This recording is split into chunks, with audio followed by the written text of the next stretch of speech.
إن الحمد لله نحمده ونستعينه ونستغفره ونؤمن به ونتوكل عليه ونعوذ بالله من شرور أنفسنا ومن سيئات أعمالنا من يهده الله فلا مضل له ومن يضلله فلا هادي له وأشهد أن لا إله إلا الله وحده لا شريك له وأشهد أن محمدا عبده ورسوله صلى الله تعالى عليه وعلى آله وصحبه أجمعين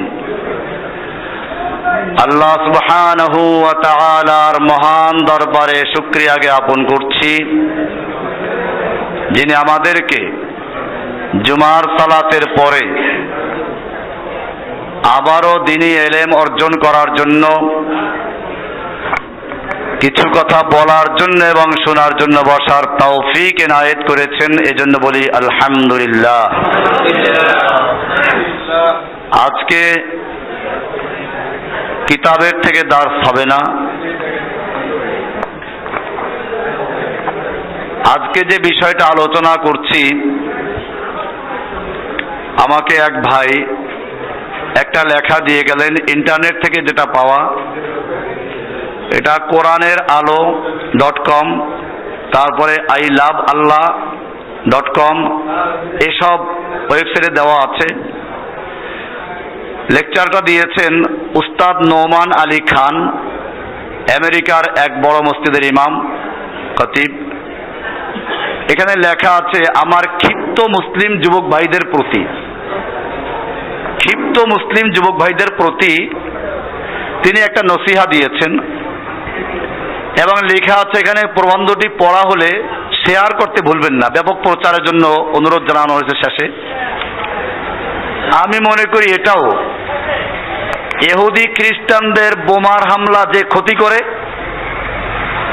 তার চেয়ে বড় ক্ষতি করে এই লেকচারগুলো। আমি এটাও শুনতে পেলাম যে আমাদের অনেক তাওহীদবাদী ভাইয়েরা এই লোকের লেকচার শুনে, সেজন্য বিষয়টা আলোচনা করা প্রয়োজন মনে করেছি, যেহেতু আমাদের ভাইরা বিভ্রান্ত হচ্ছে এই লেকচার শুনে। এখানে তিনি যে বিষয়টি নিয়ে আলোচনা করেছেন তা হচ্ছে, গত কয়েক মাস আগে আল্লাহর রাসূল সাল্লাল্লাহু আলাইহি ওয়াসাল্লামকে নিয়ে ব্যঙ্গচিত্র করা, গালাগালি করা, এটার উপরে পুরা দুনিয়ার মুসলিমরা যে প্রতিক্রিয়া ব্যক্ত করেছে, ওনার আপত্তি মূলত তার উপরে। কেন মুসলিম এটা করবে? মুসলিমরা ঘুমিয়ে থাকবে? এই জন্য তিনি দলিল পেশ করেছেন। তায়েফের ময়দানে আল্লাহর রাসূল সাল্লাল্লাহু আলাইহি ওয়াসাল্লাম মার খেয়েছেন, তিনি বদদুয়া করেন নাই, আরো বরং রক্তগুলো তুলে নিয়েছেন যাতে করে জমিনে রক্ত না পড়ে, জমিন যাতে সাক্ষী হয়ে না যায়। এমনিভাবে দলিল পেশ করেছেন বিভিন্ন সাহাবীদের উপর নির্যাতনের ঘটনা। দলিল পেশ করেছেন আল্লাহর রাসূল সাল্লাল্লাহু আলাইহি ওয়াসাল্লামকে গালিগালাজ করছিল এক লোক, আবু বকর সিদ্দিক রাদিয়াল্লাহু তাআলা আনহু কোনো উত্তর দেন নাই। আবার আবু বকরকেও গালিগালাজ করলো, তারাও কোনো উত্তর দেন নাই। কাজী মুসলিমদের উচিত এ নিয়ে মাথা ঘামানো ঠিক না। তিনি যুক্তিগত দলিল পেশ করেছেন যে আজকে যদি মুসা আলাইহিস সালামকে কেউ গালিগালাজ করে, তো তাহলে তো ইহুদিরা খেপে যায় না। ঈসা আলাইহিস সালামকে গালিগালাজ করলে খ্রিস্টান খেপে যায় না। আমরা কেন খেপে যাই মুহাম্মদ সাল্লাল্লাহু আলাইহি সাল্লামকে কিছু বললে? এতে উনি খুব লজ্জা পান। খ্রিস্টান বন্ধুরা, অমুসলিম ওনার বন্ধু নকল করছি আমি, উনি লেখছেন, অন্য ধর্মের মানুষ প্রশ্ন করে মুসলমানেরা কেন এত খেপা যখন কেউ আমাদের যীশু খ্রিস্টকে নিয়ে ঠাট্টা করে টিভিতে অনুষ্ঠান করে। কই আমরা খ্রিস্টানরা তো খেপে উঠি না? মুসাকে নিয়ে তো অহরহ ঠাট্টা কৌতুক হয়, কই ইহুদিরা তো খেপে ওঠে না? হিন্দু ধর্ম নিয়ে তো সবসময় হাসি তামাশা করা হয়, কই হিন্দুরা তো খেপে ওঠে না? তোমাদের মুসলমানদের সমস্যাটা কোথায়? তোমাদের নিয়ে কিছু বলা যায় না? তোমাদের কি বাক স্বাধীনতা বলতে কোনো কিছু সম্পর্কে ধারণা নেই? তোমরা এত ক্ষেপে যাও কেন? এটা বাক স্বাধীনতা করতে, উনি নকল করছেন। আমার মনে হয় এই প্রশ্ন আগে কোনো ইহুদি খ্রিস্টান করে নাই। যে ইহুদি খ্রিস্টানরা করছে এটা উনি নিজেই। উনি যে বলছেন যে অমুসলিমরা এই প্রশ্নগুলো করে আর উনি লজ্জা পান, সেই অমুসলিম ইহুদি খ্রিস্টান অন্য কেউ না, সেই লোকটা উনি নিজেই। এই প্রশ্ন উনি নিজেই তৈরি করেছেন, এটা মনে রাখতে হবে। উনি কোনো দলিল খুঁজে পান নাই। এর উপরে আমার লেকচার আগে আছে। যেহেতু এই লোকের বক্তব্য আমাদের ভাইয়েরা শুনে, বিশেষ করে ইন্টারনেট ব্যবহারকারী শিক্ষিত ভাইয়েরা, এবং এরকম কিছু ভাইয়েরা এটা ব্যাপক প্রচারও করছে, তো সেজন্য এটা জরুরি মনে হয়েছে এ ব্যাপারে সাবধান করে দেওয়া। এই জন্যই আমার মনে হয় আল্লাহর রাসূল সাল্লাল্লাহু আলাইহি ওয়াসাল্লাম বলেছেন, যে ব্যক্তি অমুসলিম দেশে বসবাস করে সে আস্তে আস্তে অমুসলিম হয়ে যায়। এই কাফেরদের দেশে একদল আলেমরা বসবাস করে, ওখানে গিয়ে বিভিন্ন সুযোগ সুবিধা পায়, কিছু ভালো ভালো কথা বলে, এতে মুসলিমরা আকৃষ্ট হয়ে যায়, বিশেষ করে যুবক ভাইয়েরা। আর অপরদিকে এমন একটা সর্বনাশ করে দেয় যেটা ইহুদি খ্রিস্টানদের পক্ষে এর চেয়ে আর বড় কোনো উপকার থাকে না। এই জন্য সরকার ওদেরকে বাহবা দেয়, পুরস্কার দেয়, ওদেরকে বড় বড় অনুষ্ঠানে ডাকে। এই লোক লিখেছে, যখন আমাকে প্রথমে প্রশ্নটা করা হয়, আমার জবাব হলো, উনি এখানে কিছু জবাব দিচ্ছেন যে এই কারণে আমরা করি। উনি এখানে প্রশ্ন তুলেছেন যে ঈসা আলাইহিস সালাম, মুসা আলাইহিস সালাম এরাও তো নবী। কোরআনে মুহাম্মদ সাল্লাল্লাহু আলাইহি সাল্লামের নাম যতবার এসেছে তার চেয়ে বেশি এসেছে মুসা আলাইহিস সালামের কথা। মুহাম্মদ সাল্লাল্লাহু আলাইহি সাল্লামের নাম কোরআনে উল্লেখ করা হয়েছে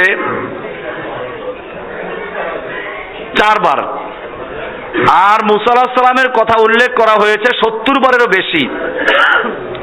যখন মুসাকে খোঁচা দিয়ে ঠাট্টা করা হয় তখন অনেক অনেক বেশি করা হয়। যখন ঈসা আলাইহিস সালামকে নিয়ে বিদ্রূপ করা হয় তখনও অনেক অনেক বেশি করে বলা হয়। তখন কোথায় থাকে আমাদের রাগ? ওটা ইহুদি খ্রিস্টানদের সমস্যা। এটা কি ওদের সমস্যা?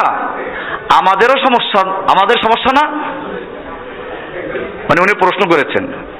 আমি ওনাকে এবং ওনার হিতাকাঙ্ক্ষী বন্ধুদেরকে বলতে চাই, আমরা মুসা আলাইহিস সালামের জন্য ক্ষেপে যাই, ঈসা আলাইহিস সালামের জন্য ক্ষেপে যাই, আল্লাহ নিজেও ক্ষেপে গেছেন।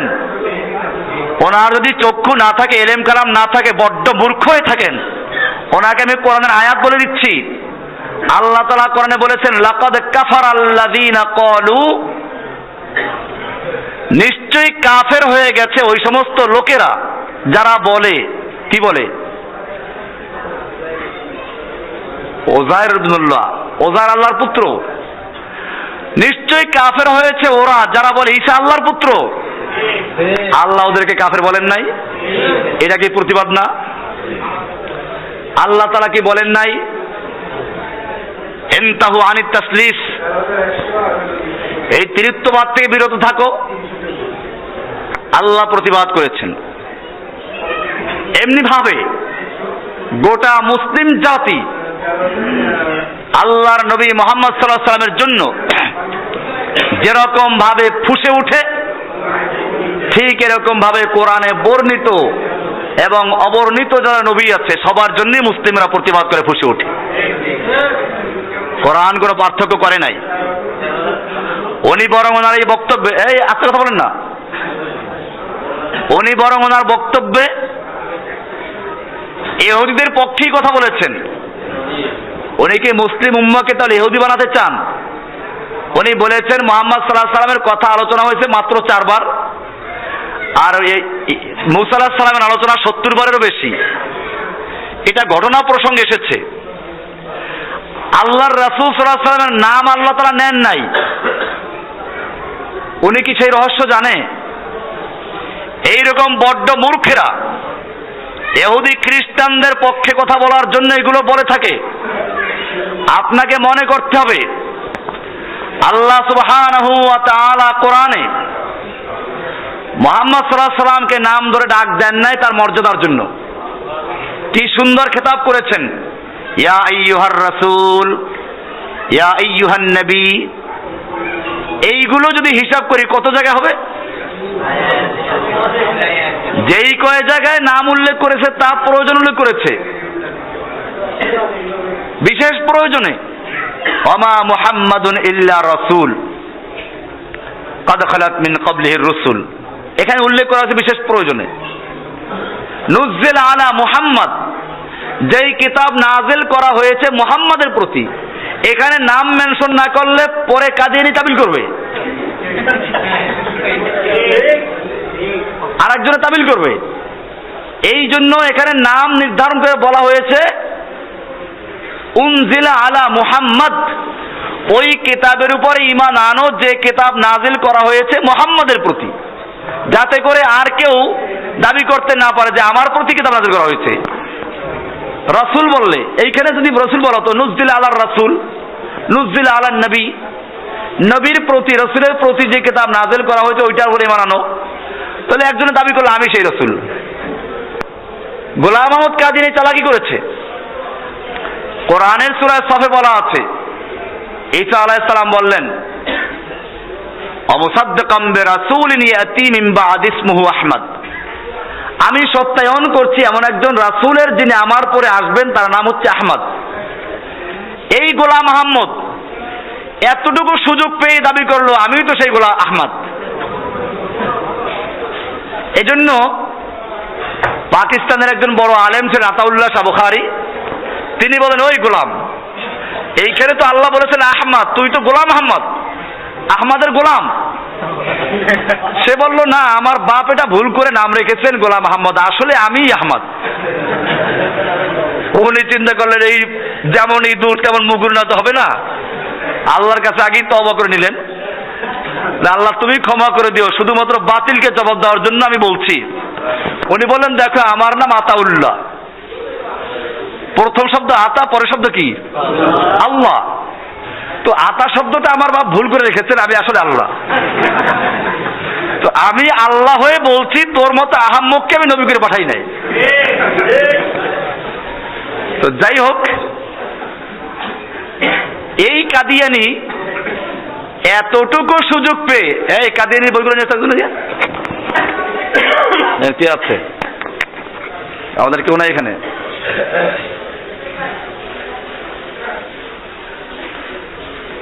আপনি একটু কাজ করেন, ওই আমার রুম থেকে টেবিলের উপরে কাদিয়ানিদের বই আছে, গোলাম কাদিয়ানির ছবি আছে, কাদিয়ানির ছবি।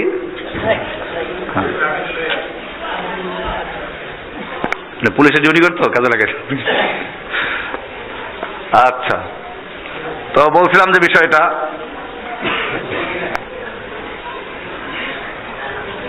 এই কাদিয়ানি এতটুকু সুযোগ পেয়ে হাতছাড়া করে নাই। আর এইখানে যদি নুজ্জিলা আলা মুহাম্মদ না বলে বলতেন নুজ্জিলা আলা আহমদ, কাদিয়ানি বলতো যে আমি তো সেই আহমদ, আমার উপরে যা নাজিল করা সেটা মানতে বলা হয়েছে। যদি এখানে বলা হতো নুজ্জিলা আলার রাসূল, আর একজন রাসূল দাবি করে বসতো আমি সেই রাসূল, এই প্রয়োজনে এখানে নাম নির্ধারণ করা হয়েছে। নতুবা আল্লাহ তাআলা কোরআনের অসংখ্য জায়গায় আমাদের প্রিয় নবী মুহাম্মদ সাল্লাল্লাহু আলাইহি সাল্লামকে সম্বোধন করেছেন, খেতাব করেছেন, ডাক দিয়েছেন, নাম উল্লেখ করেন নাই। এটা আল্লাহর রাসূল সাল্লাল্লাহু আলাইহি সাল্লামের বিশেষ মর্যাদা। পক্ষান্তরে অন্য নবীর বেলায় এটা হয় নাই। সেখানে বলেছেন ইয়া ইয়াহইয়া খুযিল কিতাবা বিকুওয়া, হে ইয়াহইয়া তুমি কিতাব গ্রহণ করো। ইয়া মূসা ইন্নী আনা আখতারতুকা, হে মূসা আমি তোমাকে নির্বাচন করেছি। ইয়া ঈসা, এরকম সম্বোধন করা হয়েছে। কাজে মনে রাখতে হবে উনি এখানে যে কথাগুলো বলেছেন সেটা ওনার অজ্ঞতারই পরিচয়। এরপরে যে বিষয়টা তা হচ্ছে মুসলিম জাতি কেন খেপে যায় না যখন মুসার কথা বলা হয়। মুসা আলাইহিস সালামের কথা বলা, আরো অনেকগুলো বই আছে, বড় একটা বই আছে ওদের, এটা ওদের দিয়ে দেন। এটা কাদিয়ানীদের নতুন করে বই ছাড়া হয়েছে। এই বইগুলো দিয়ে দেখেন কি সুন্দর লেখছে, লা ইলাহা ইল্লাল্লাহু মুহাম্মাদুর রাসূলুল্লাহ। এটা দেখলে যে কোনো লোক মাশাআল্লাহ ইসলামের বই, কালেমা লেখা আছে আর কি, বিসমিল্লাহও লেখা আছে, বিসমিল্লাহির রহমানির রহিম লেখা আছে, আরো কিছু বই আছে লেখছে আহমদিয়া মুসলিম জামাতের পরিচিতি। আমি বলছিলাম যে এই লোকগুলো মুসলিম জামাত, তো তাতে সাধারণ একজন লোক মনে করে যে এটা মুসলিম জামাত, বিভিন্ন জামাতে, জামাত ইসলামী আছে, খেলাফত মজলিস আছে, এরকম ভাবে একটি আছে, ইসলামী আন্দোলন আছে, এরকম ভাবে নিজাম ইসলাম পার্টি আছে, এটাও একটা ইসলামী জামাত, মুসলিম জামাত। ইসলামী সমাজ আছে, এটা মুসলিম জাতি হলো, হলো, এভাবে একটা প্রতারণা করছে এরা। এরপরে বলছে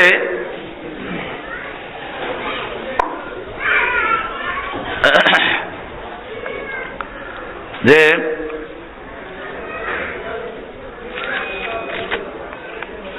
আজকের খুতবায় আমি আরো কিছু বলতে চাই, উনি বলতেছেন আর কি, আজ আমি ক্ষুব্ধ, সত্যিই ক্ষুব্ধ, কিন্তু আমি আজ ক্ষুব্ধ আমার যুবক মুসলমান ভাইদের প্রতি।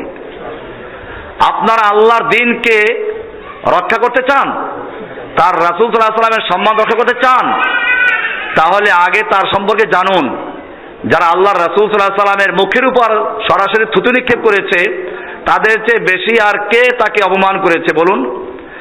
এই যে থুতু নিক্ষেপ করেছে, এটা জাল হাদিস, এটা আল্লাহর রাসূলের মুখে থুতু নিক্ষেপ করেছে। এটা একটা আলীর একটা ঘটনা পাওয়া যায় যে ওনার মুখে একজন থুতু নিক্ষেপ করেছিল, সেইটা বোধহয় উনি অজ্ঞতার কারণে এটা বলেছেন, আমার জানা নেই। ওনার যদি কোনো সহিহ দলিল জানা থাকে মেহেরবানি করে জানাইতে বলবেন। যাই হোক, এরপরে আল্লাহর রাসূল সাল্লাল্লাহু আলাইহি ওয়াসাল্লাম কোনো প্রতিবাদ করেন নাই। আমি ওনাকে জিজ্ঞেস করতে চাই, এই কাহিনীগুলো কি মক্কার না মদিনার? মক্কার। তখন কি ইসলাম পূর্ণতা লাভ করেছিল নাকি অসম্পূর্ণ ছিল? তো উনি যদি এখন সেই মক্কার কাহিনীতে দলিল পেশ করেন, ওনার উচিত মসজিদে জুমা না পড়ান, কারণ মক্কায় থাকা অবস্থা জুমা ফরজ হয় নাই।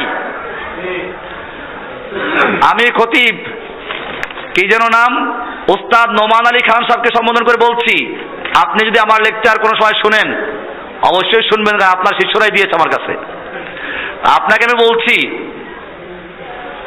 যে আপনি যদি মক্কার কাহিনী দিয়ে যুবকদেরকে আপনি সংশোধন করতে চান, তাহলে আপনি মক্কার জীবনে ফিরে যান।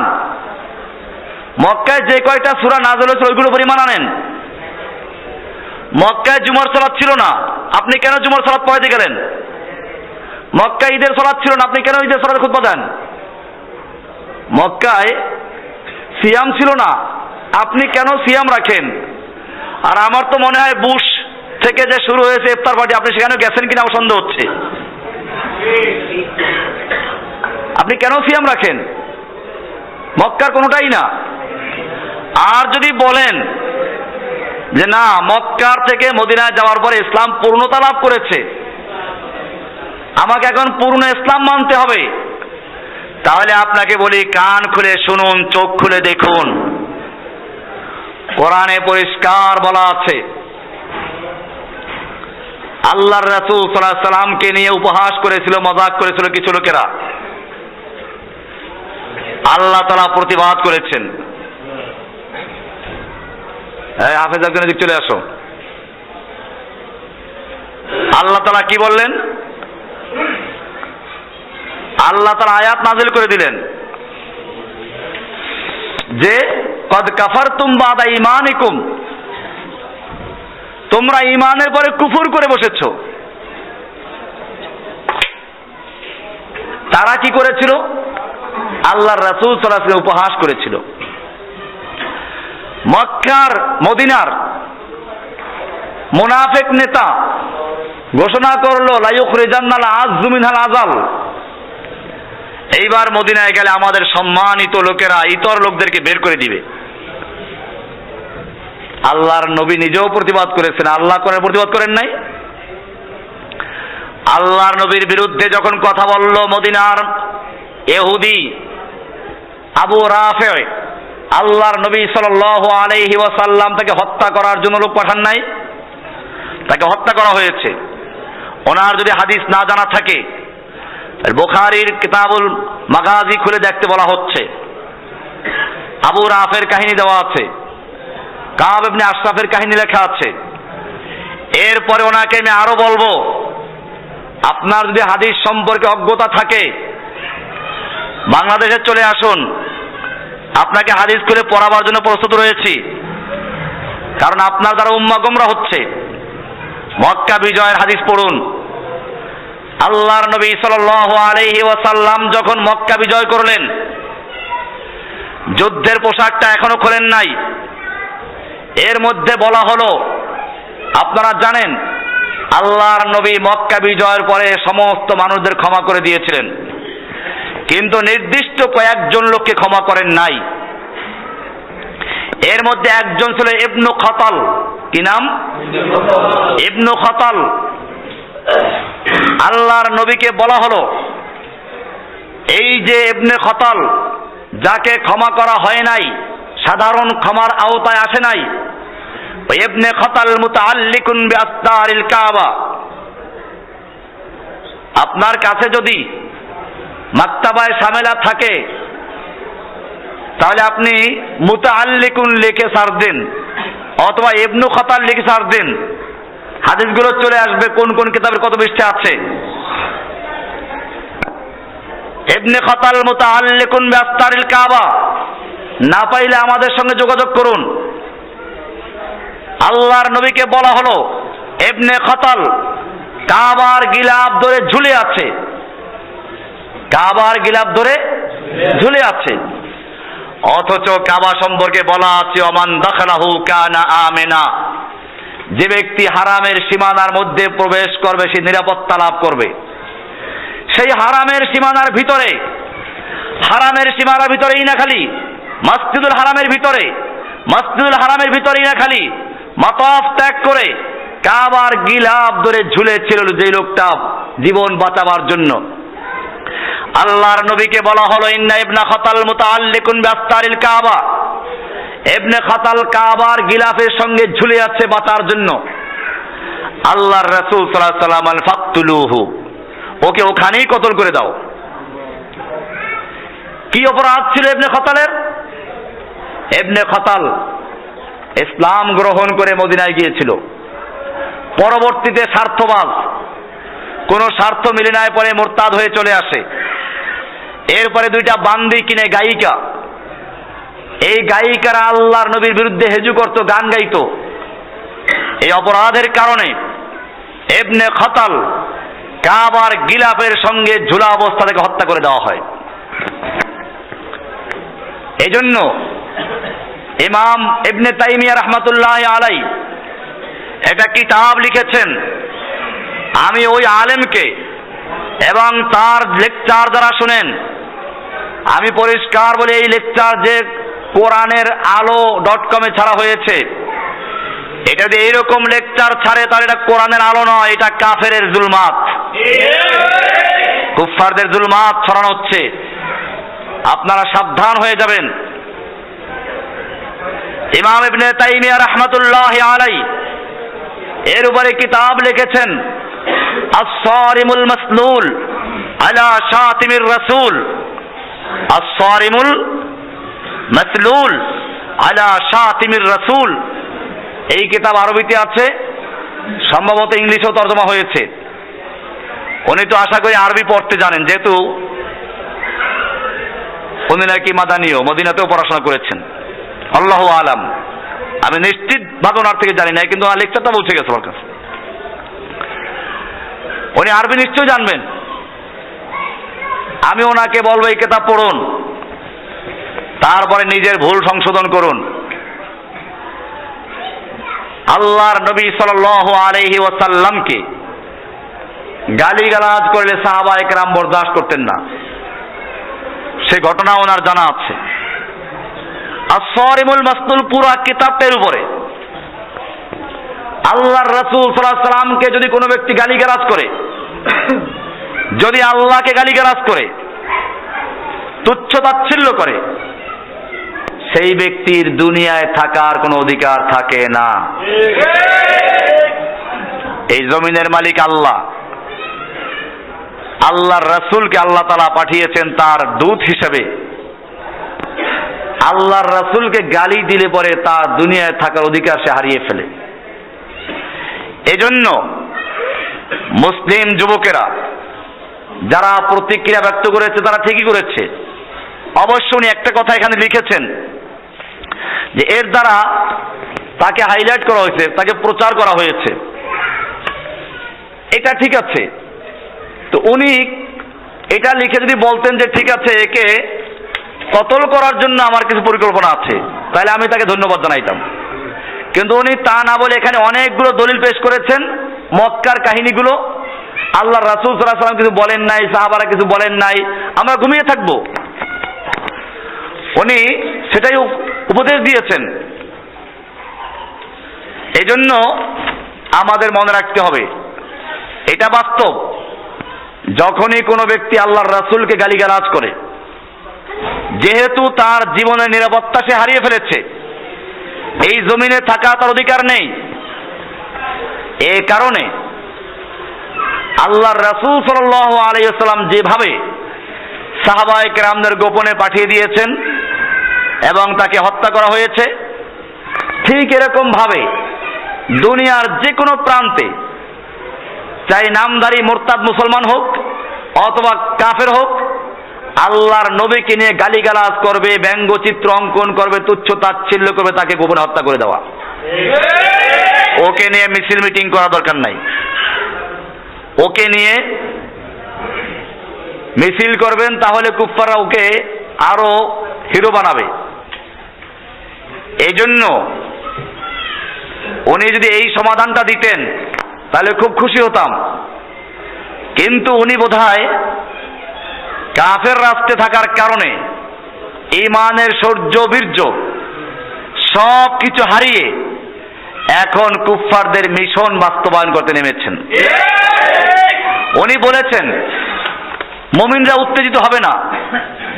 আমি ওনাকে বলি আপনি বোধহয় কোরআনও পড়েন নাই। কোরআনে পরিষ্কার আয়াত আছে, ইয়া আইয়ুহান নাবিয়্যু হাররিদিল মুমিনিনা আলাল কিতাল।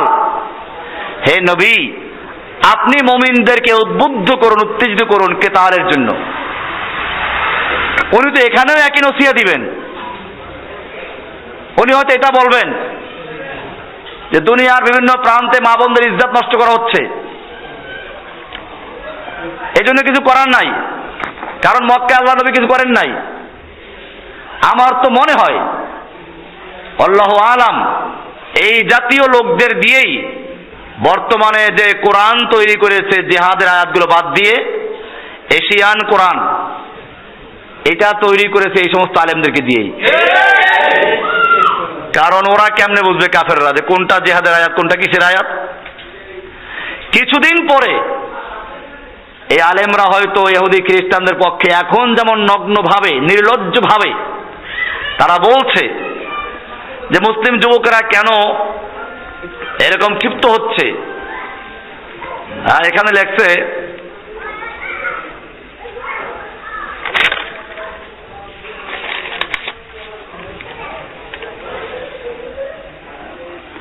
এই যুব সমাজ কখনো সম্পূর্ণ কোরআনটি জীবনে একবারও হয়তো পড়েনি, মানে যুবকদেরকে তিরস্কার করেছে সে। এই যে যুবকেরা প্রতিবাদ করেছে তারা তো কোরআন পড়েই নাই জীবনে, হ্যাঁ, আল্লাহর কিতাবটি পড়েও দেখেনি, এটা পরিষ্কার। কোরআন উনি নিজে ঠিক মতো একবার পড়েছেন কিনা তাও জানি না। পুরা কোরআন যদি উনি পড়তেন তাহলে নিশ্চয় বিষয়গুলো উনি পরিষ্কার থাকতেন। উনি কি করে অন্য যুবক ভাইদেরকে বলছেন কোরআন পড়ান করে নাই, এটা ভিন্ন বিষয়। পুরা কোরআন পড়া উচিত, কিন্তু কেউ যদি পূর্ণ কোরআন না পড়ে, যতটুকু পড়েছে ততটুকু আমল করে, যতটুকু জেনেছে ততটুকু আমল করে, তাকে তিরস্কার করা যাবে? এখানে যে কটাক্ষ করেছে, তিরস্কার করেছে। আরো দুঃখজনক ব্যাপার কি জানেন, লেখছে এখানে যে যুব সমাজ যারা এই নিম্নমানের কুরুচিকর হীনবুদ্ধির ফিল্মটি দেখে উত্তেজিত হচ্ছে, সেই একই যুব সমাজ কখনো সম্পূর্ণ কোরআনটি জীবনে একবারও পড়ে দেখেনি, তারা কখনো আল্লাহর কিতাবটি পড়েও দেখেনি। আপনাদের সেই সব ভিডিও দেখার সময় আছে, আর আল্লাহর বইটি পড়ার সময় নেই, নসিহত ঘুরে দিল আরেকদিকে। মানে সে দেখেন কি কৌশলে কোরআনের কথাও বলছে, অর্থাৎ সে কোরআনের দিকে নিয়ে আসলো, কোরআন পড়তে হবে, অথচ কোরআনের মধ্যে জেহাদের আয়াতগুলো আছে না, কেতালের আয়াতগুলো আছে না। তা আমি তো মনে করি যে এই যুবকেরা ক্ষিপ্ত হয়েছে তারা কোরআন পড়ে শুনেই ক্ষিপ্ত হয়েছে। আপনি কোরআন পড়েন নাই বিধায় আপনার মধ্যে কোনো তেজ আসে নাই। এই যুবকরা কোরআন পড়েই উত্তেজিত হয়েছে। এরপরে এটা পুরো এইভাবে আছে। আরো কিছু ওরা কি বলে আবার লেখছে, আর হ্যাঁ, এতে ক্ষতিগ্রস্ত হচ্ছে আমরাই, মানে এগোমন করে ক্ষতিগ্রস্ত হচ্ছি। এখন আমি যদি কাউকে ইসলামের ব্যাপারে কোনো দাওয়া দেই, আমি তাদের সাথে আল্লাহ সম্পর্কে কিছু বলতে পারবো না, আমি তাদের সাথে আমাদের রাসূল সম্পর্কে কিছু বলতে পারবো না, আমি তাদের সাথে কোরআন সম্পর্কে কিছু বলতে পারবো না। প্রথমেই আমাকে ব্যাখ্যা করতে হয় যে সব মুসলমানই আসলে খেপা না। ওরা বলে আমি CNN দেখলাম, তো মুসলমানরা কি করে দেখলাম, ওরা পুলিশের সাথে কেমন দাঙ্গা ফাসাদ করছে ইত্যাদি ইত্যাদি। পুরো আলোচনার মোড় ঘুরে যায়, দিনের বিষয়ে আরো কিছু বলার উপায় আর থাকে না। কারণ আমাকে তখন কোনো উত্তেজিত মুসলমান ভাইয়ের বুদ্ধিহীন আচরণ সম্পর্কে কৈফিয়ত দিতে হয়, কোনো অপরিণত মুসলমান ভাই সম্পর্কে যাকে সহজেই ইচ্ছা মতন ব্যবহার করা যায়। আমরা আমাদের উম্মার যুব সমাজকে সঠিক শিক্ষা দিতে ব্যর্থ হচ্ছি। আবেগকে সামাল দিয়ে বুদ্ধিমত্তার সাথে আচরণ করার শিক্ষা, বুদ্ধিদীপ্ত চিন্তাশীল আচরণ করার শিক্ষা, এগুলো লিখেছেন। এরপরে এইসব বিষয়গুলো নিয়ে এরপরে গাঠি হল আমি কোনো প্রতিবাদ করতাম না, এটা গাঠি না, এ হলো আমাদের ভাইদের, আমাদের অনেক ভাই তার লেকচার শুনে, যারা এখানে আসে তারা ইন্টারনেটে বসে পড়ে ওনার লেকচার শুনে। গাঠি হলের আমার কোনো আপত্তি ছিল না, গাঠি হল এরকম বলতেছে, তো তাতে আর কি আছে। তাদেরকে সবাই চেনে গাঠটিওয়ালা, আর এদেরকে চেনে কি মুওয়াহিদ। এদের নাম কি মুওয়াহিদ আলেম, তাওহীদবাদী আলেম। আর এইরকম লোকদের লেকচার শুনে যারা একটু দিনের পথে অগ্রসর হচ্ছে তারা আবার খাসি হয়ে যাচ্ছে। এই জন্য এখানে আরো অনেক কিছু লেখছে।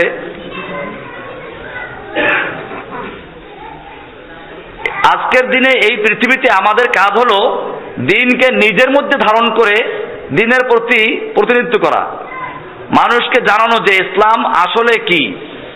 আপনার প্রতিবেশীর কি প্রতিবেশী কি জানে ইসলাম কি? না। এমন অনেক মানুষ আছে যারা মসজিদের পাশেই 20 বছর ধরে বসবাস করছে, এইসব ওয়াজ করছে আর কি। মানে এখন এখানে যারা উনি মূল কথা বলতে চাচ্ছেন যে আমাদের নিজের মধ্যে ইসলাম ফিট করতে হবে, এটা একটা আরবদের বক্তব্য আছে। আপনি কি বলতে চাচ্ছেন? আচ্ছা দেখি সে দেখি যাবার এই জাতীয় কোনো কিছু না।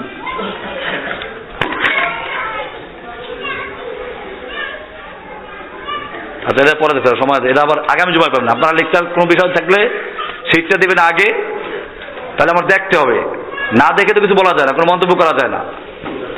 দেখে তারপরে যখন দেখি যে হ্যাঁ আমি পরিষ্কার, কোনো নাম দেখে বড় শায়েখ এইসব দেখে বিভ্রান্ত হই না, কারণ এই সময়টা অতিক্রম করে চলে এসেছি।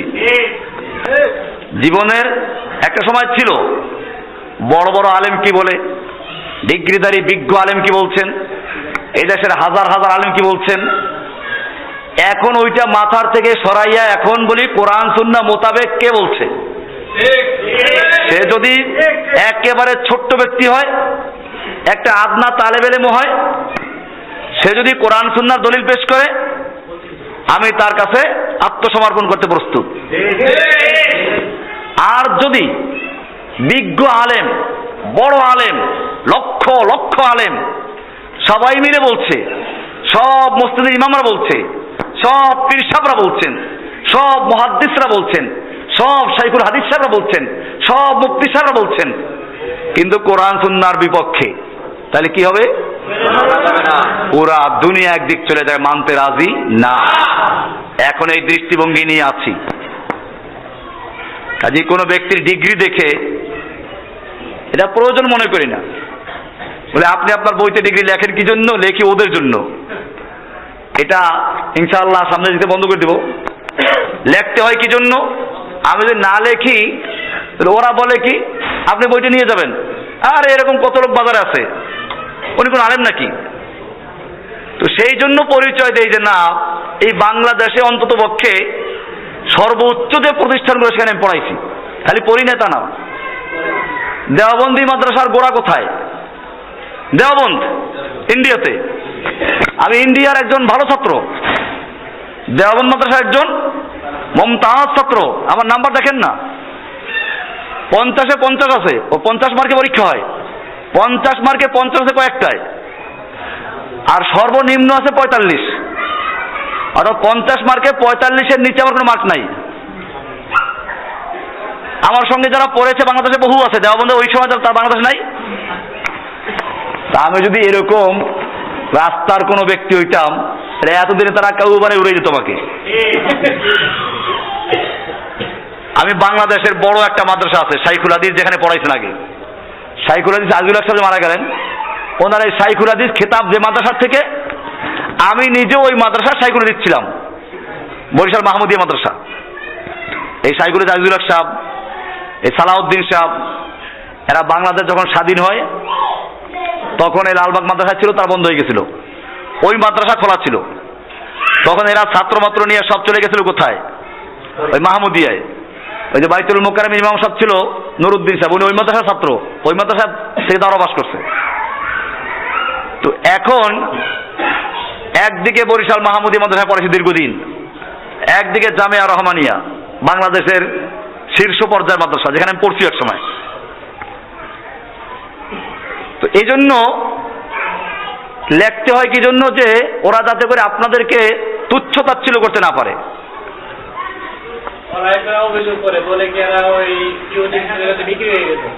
ও আচ্ছা আচ্ছা, ওই বিক্রি হয়েছে বলেই তো পুলিশ পাবে, ওই পুলিশ বসা আছে পিছন, দেখেন ওরা জিজ্ঞেস করার পরিচয় কি? হ্যাঁ ঠিক আছে, এগুলো পুরান কথা।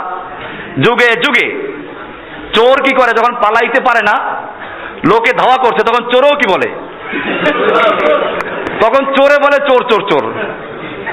আসলে ইহুদি খ্রিস্টানদের দালাল তো এরা ইহুদি খ্রিস্টানদের দালালি করছে, ইহুদি খ্রিস্টানদের পক্ষে বক্তব্য দেয়, মানুষকে ইহুদি খ্রিস্টান হত্যা করছে, আর এরা সে হত্যার থেকে বদলা নিতে যখন যুবকরা তৈরি হয় তখন তাদেরকে ফিরিয়ে দেয়। নফসের জেহাদ বলে জেহাদ থেকে ফিরিয়ে দিচ্ছে। এরকম ভাবে কলমের জেহাদ, কথার জেহাদ, এই সব কিছু বলে বলে মুসলিম যুবকরা যখন পুরা দুনিয়ার যুবকরা সচেতন হচ্ছিল, তখন এই যুবকদেরকে ধ্বংস করার জন্য মাঠে নেমেছে এই লোকগুলো। তাহলে ইহুদি খ্রিস্টানদের গোলামি কি আমরা কেন ওনারা করে? ইহুদি খ্রিস্টানদের গোলামি করলে আমার এই মশার কামড় কেন খেতে হবে এখানে বসে বসে? এখন আমাকেও বাসা ভাড়াও দেয় না। কি জন্য? কারণ জানে যে পুলিশ পাহারাদার সবসময় থাকে। তো কোন বাড়িওয়ালা চায় যে তার স্ত্রী সন্তান নামুক আর পুলিশে কি করুক? তাদের আত্মীয় স্বজনরা আসে, তো জিজ্ঞেস করে ভাই আপনি কে, কোথায় যাবেন? হ্যাঁ, ওই যে বাড়িতে আমি ছিলাম, বাড়িওয়ালার বাপ, বাড়িওয়ালার কথা বলেন না, বাড়িওয়ালার বাপ সে আসছে রংপুর থেকে, ওখান থেকে নিজের বাড়ি। তাকে একজনে জিজ্ঞেস করছে ভাই আপনি কোথায় যাবেন, কার কাছে কেন যাবেন, জিজ্ঞাসাবাদ। এইরকম যদি পরিস্থিতির সৃষ্টি হয় তাহলে সেই বাড়ি, সেই লোকের কেউ বাড়ি ভাড়া দেয়? এখন বুঝতে হবে যে আমরা ইসলামের কথা বলার কারণে নিজেদের সব কিছু ত্যাগ করতে, চাকরি খুঁজেছি সব। ওনাদের তো জানা আছে কমপক্ষে যে আমি কত টাকা বেতন পাইতাম, কোন বিলাসিতায় ছিলাম। আরে এখন আমার কি আছে? তাহলে মানুষকে দালালি করে এহুদি খ্রিস্টানদের কি সব হারাবার জন্য না কিছু পাওয়ার জন্য? তো আমরা তো সব হারাচ্ছি। এই জন্য ওনাদের মুরিদদেরকে নসিহত করব, আল্লাহকে একটু ভয় করেন। এমনি যদি বিরোধিতা করে করুক। হ্যাঁ, এইবার গেছি কাটতে আছে না লোকটা এখনো? প্রতি বছর আলহামদুলিল্লাহ আমাকে পাঠাবার লোক আছে। এইবার এই যে রহমত ভাই আছে, বলবেন যে এই যে পাশের হাউজিং এর রহমত ভাই আছে, সে পুরা টাকা, খালি টাকা না, আমার ব্যাগটা বন্ধু কিনে দিচ্ছে সে, খেজুর সহ। খেজুর ওনার টাকা কিনা, জায়নামাজ কিনে দিছে।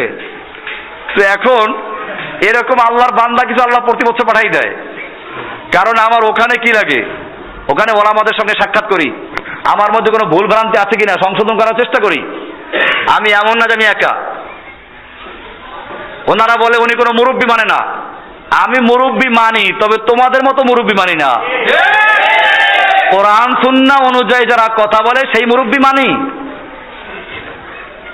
এবং সেই মুরব্বী আমি তালাশ করি যাদের কি আছে, মক্কা মদিনার মতো জায়গায় যারা আছেন, ওখান থেকে সহিহ ইলম যারা বিতরণ করেন, পুরা দুনিয়ার যারা কুফফারদের বিরুদ্ধে লড়াই করার নেতৃত্ব দেন, সেই সব আলেমদেরকে খুঁজে বের করি, তাদের সঙ্গে একটু বসার চেষ্টা করি, তাদের পরামর্শ নেওয়ার চেষ্টা করি, তাদের নসিহা নেওয়ার চেষ্টা করি, নিজের ভুল ভ্রান্তিগুলো পেশ করি, যেটা ভুল সেটা বলে দেয়, যে এটা ভুল আছে এটা সংশোধন করো। মুরব্বী মানি না এই কথা বলা ভুল। মুরব্বী মানি, তবে কোন মুরব্বী? এখন মুরব্বী বলতে ওনারা বলেন যে বাংলাদেশের কি আছে, চরমনার পীর আর হাটাজারি মাদ্রাসা মোহতামিম আরো মুক্ত, এই কজন মুরব্বী এগো মান না মানলে মুরব্বী মানা হইল না। তাহলে আমি বলি যে এইরকম মুরব্বী আমি ঠিকই মানি না। হাটাজারি মোহতামিম সব লিখেছেন ফয়জুতে আহমদিয়া বইতে, জিকির করতে হবে কেমনে? ইল্লাল্লাহ লা ইলাহা। কি বলছেন? ইল্লাল্লাহ আগে লা ইলাহা পরে।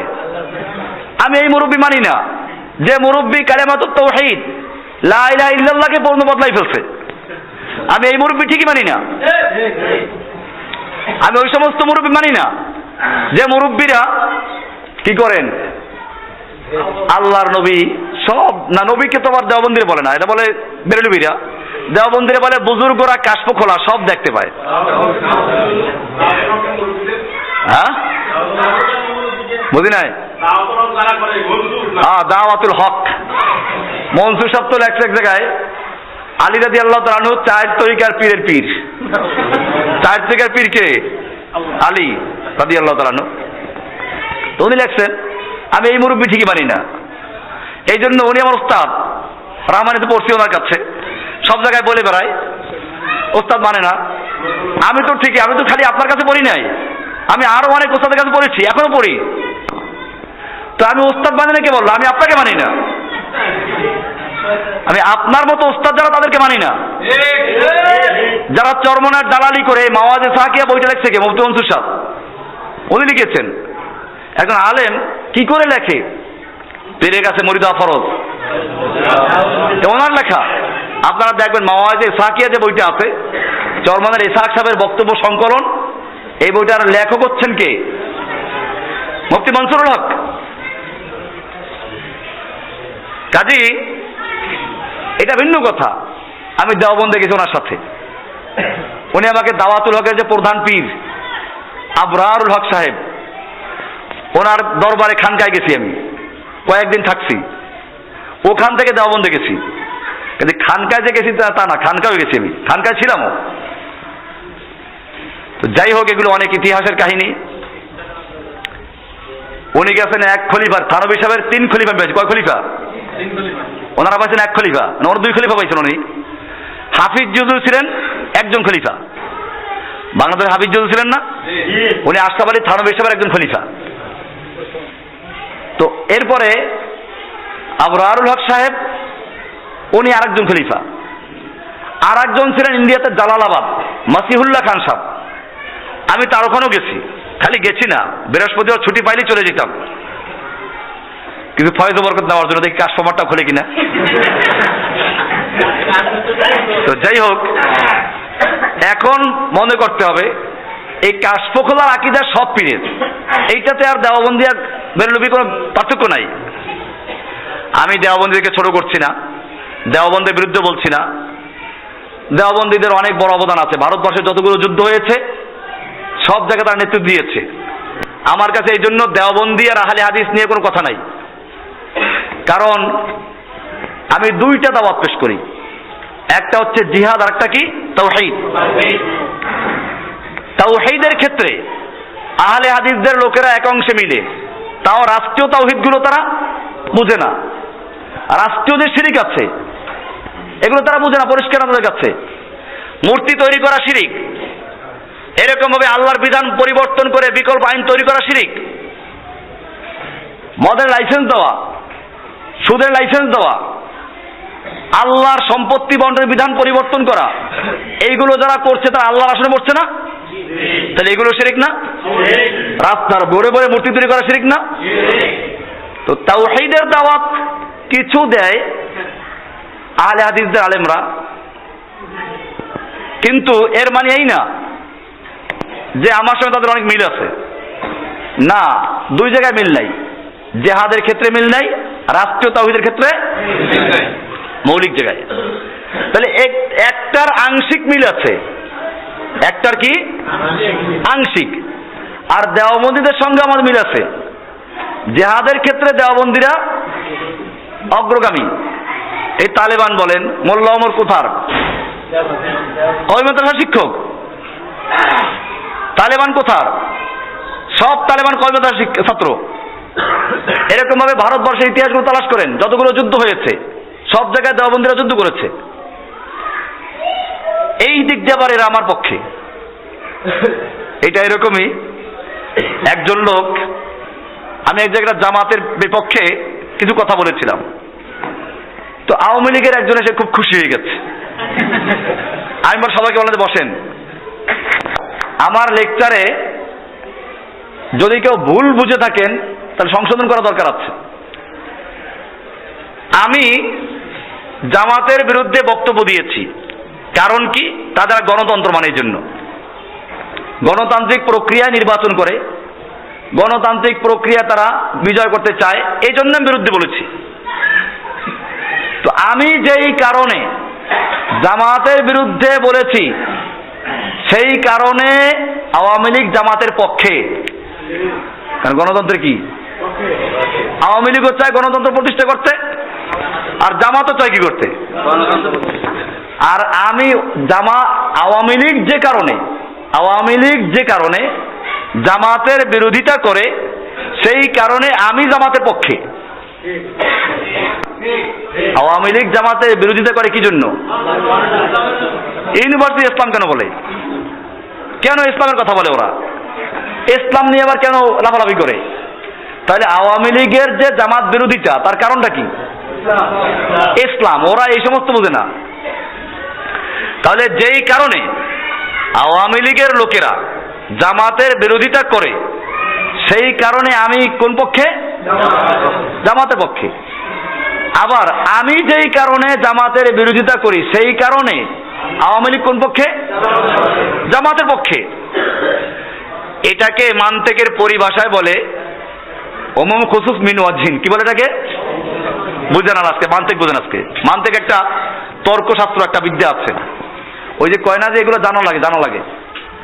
আপনি মনে করুন প্রাণী আর মানুষ, বা প্রাণী আর ভিতরে হাইওয়ান মানে প্রাণী, আর ধরেন সাদা।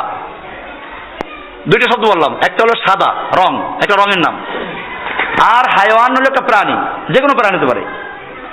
আপনি মনে করুন সব প্রাণী সাদা না, সব সাদা প্রাণী না। কি বললাম? সব প্রাণী সাদা না।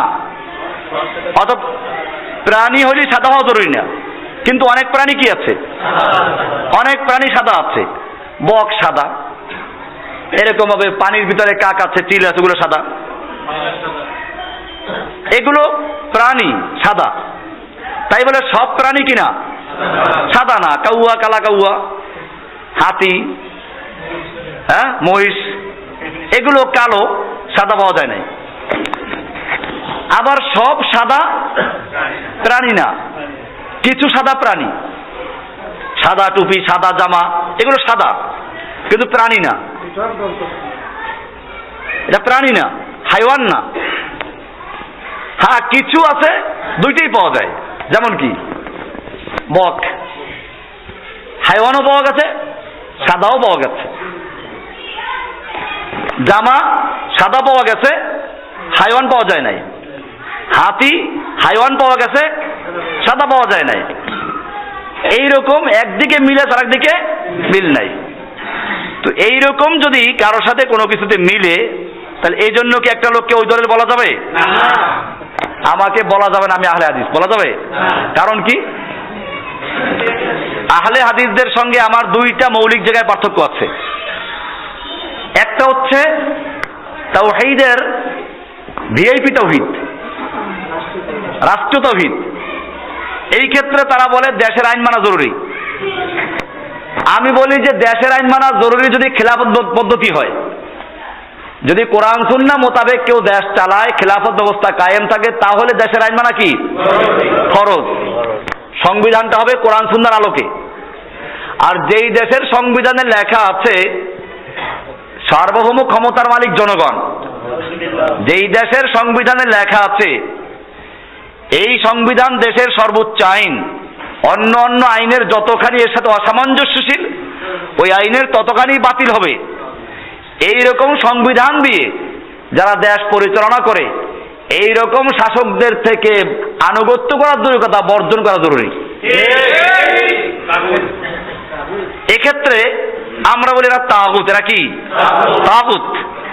মানব রচিত সংবিধান যারা তৈরি করে, এই সংবিধান যারা রচনা করে, এই সংবিধান দিয়ে যারা বিচার ফয়সালা করে, এই সবগুলো কি? তাগুত। সুতরাং এই শাসকদের আনুগত্য করা, তো যে আনুগত্য না করলে তো রাষ্ট্রদ্রোহী হবেন। আমি বলি আপনারা তো আনুগত্য করলে আল্লাহদ্রোহী হবেন। যারা এই সংবিধান মানবে তারা কি হবে? আল্লাহ বলছেন সকল ক্ষমতার মালিক কে? আর এখানে লেখা আছে সকল ক্ষমতার মালিক কে? জনগণ। আল্লাহ বলছেন আইন কোরআন ওহী, ফাত্তাবি মা ইউহা ইলাইকা মির রাব্বিকা, তোমার রবের পক্ষ থেকে যা ওহী করা হয় তা অনুসরণ করো, এর বাইরে যাওয়ার কোনো সুযোগ নেই। আল্লাহ ওহী করলেন চোরে হাত কাটো, আমার দেশের আইনে চোরে হাত কাটার অপরাধ। আজকে এখানে চোর ধরেন, হাত কাটেন, তাহলে কি হবে? আচ্ছা, আমার এখানে কাটলে হলে মানবাধিকার লঙ্ঘন হবে, ওনাদের মসজিদে কাটলে? ওনারা তো সরকারের আনুগত্যশীল। ওনাদের কোন মসজিদে চোর ধরা পড়ে হাত কাটে, তাহলে কি হবে? পুলিশ আসবে, র্যাব আসবে, হ্যাঁ, চিতা আসবে, কোবরা আসবে, উল্লু আসবে, ভল্লু আসবে, সাংবাদিক আসবে, হ্যাঁ, পরের দিন পত্রিকা আসবে, প্রচার মিডিয়ায় প্রচার হবে, জঘন্য অপরাধ করেছে, মধ্যযুগে বর্বরতা করেছে, এসব আসবে না? তা কাজটা করেছে কি? চোরের হাত কেটেছে, আল্লাহর বিধান কায়েম করেছে। আপনি একটা মূর্তি ভাঙেন, আর যদি আমরা ভাঙলে দোষ হয়, ওনারা তো ওনাদের আনুগত্যশীল, ওনাদেরকে বলছি আপনারা গিয়ে একটা কাজ করেন, ওই যে ছোট মূর্তি বড় মূর্তি কতগুলো আছে, ছোট্ট একটা ভাঙেন, গিয়া একটা ছোট্ট যেন ওইটা ভাঙেন, দেখি আপনাদেরকে সালাম দেয় কিরকম। পরের দিন কি হবে? মূর্তি তৈরি করা ইসলামে বৈধ না হারাম? আল্লাহর নবী মক্কা বিজয়ের পরে সর্বপ্রথম কাজটা করছেন কি? সব মূর্তি ভেঙে ফেলেছেন। ইব্রাহিম আলাইহিস সালাম কি করেছেন? তাহলে মূর্তি ভাঙ্গা সুন্নাত, আর গড়া কাদের কাজ? ফেরাউনদের কাজ। মূর্তি গড়া কাদের কাজ? এই জন্য অনেক পুলিশ ভাইরা যারা এখানে আছে আলহামদুলিল্লাহ, তারা আলহামদুলিল্লাহ আমাদের সাথে মিশে যায়, তো তাদেরকে বলি যে দেখো, যদি কোনো সময় মূর্তি পাহারা দেওয়ার দায়িত্ব পড়ে, পালাই যাইবা, লাগে চাকরি ছেড়ে দাও। ওই যে আমাদের রিয়াজ ভাই আছে পুলিশের লোক, তো ওনাকে বলছি দেখেন এইরকম যদি পুলিশের দায়িত্ব পড়ে তাহলে কি করবেন? চাকরি ছেড়ে দিবেন। কারণ হচ্ছে এই মূর্তি পাহারাদারি করা ইসলামে জায়েজ না হারাম? মূর্তি তৈরি করা হারাম, মূর্তি সংরক্ষণ করা হারাম, মূর্তির পাহারাদারি করাও কি হারাম। এই শিরকের ব্যাপারে মাশাআল্লাহ তাদেরকে খুঁজে পাওয়া যায় না। অবশ্য অনেকে মাশাআল্লাহ বুঝে, এই জন্য আমি তাদের সমালোচনাও করি না। কিন্তু যখন কেউ গায়ে পড়ে বাড়াবাড়ি করে তখন আমি ছাড়িও না। আবার দেখেন দেওবন্দি ভাইরা মাশাআল্লাহ তারা কি করেন, জিহাদের পক্ষে আছেন। মুশকিল হচ্ছে আকীদার ক্ষেত্রে। আকীদার ক্ষেত্রে তাদের তাওহীদের বিষয় ক্লিয়ার না।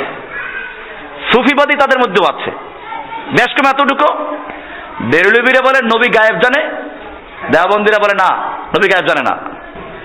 কিন্তু দেওবন্দিরা কি বলে, কাশফ খোলা থাকে। ওলিদের কি থাকে, কাশফ খোলা থাকে। কাশ মানেই খোলা, কাশফ খোলা থাকে, বুজুর্গরা সব দেখে। এটা কি হইলো? তো ওরা নবী গায়েব জানে বলে অসুবিধাটা কি? এরা ওলি সব দেখে। কোন বেটা কোন জায়গায় উজু করতে কাফের মরতেছে, তো একজনে দেখতেছে আর কাফের মরতেছে। শয়তানের সাথে 101টা দলিল পেশ করছে, সব কেটে ফেলাই শয়তান। বেঈমান হয়ে মারা যাচ্ছে।